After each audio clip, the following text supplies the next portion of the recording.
L'industrie française est en train d'être torpillée à cause du prix de l'énergie beaucoup trop cher, puisque Macron, par ailleurs, a accepté le marché de l'électricité. Il a accepté que l'énergie française, qui était produite, je ne sais plus, à 80% par du nucléaire, dépende du prix du gaz, ce qui est complètement dingue.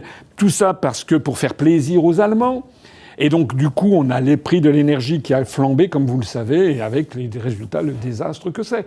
Alors maintenant, Macron, il est là, toujours en train de pavaner, comme si c'était quelqu'un qui comprenait quoi. Il ne comprend rien, c'est un crétin. On nous l'a vendu comme quelqu'un d'extrêmement intelligent. Je sais qu'à l'inspection des finances, c'est quelqu'un qui était considéré comme un baratineur de mauvais aloi. C'est ça la réalité de la chose. Et on nous l'a présenté comme le génie du siècle. Voilà.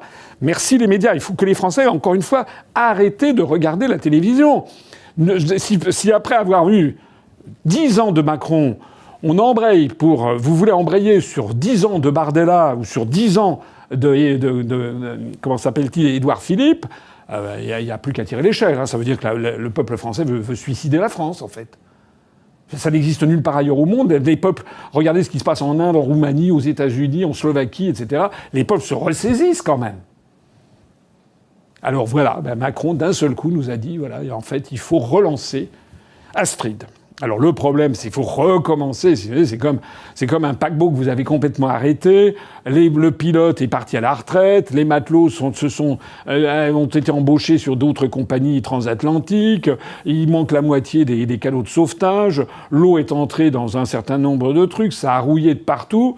D'un seul coup, il faut relancer le truc. Alors, évidemment, avec des coûts. Et puis on a pris 5 ans de retard ou 6 ans de retard par rapport à la concurrence. Voilà la belle affaire de Macron. Et ce qui vraiment m'attriste à un point, c'est quand je vois des Français qui croient que Macron se bat pour la France.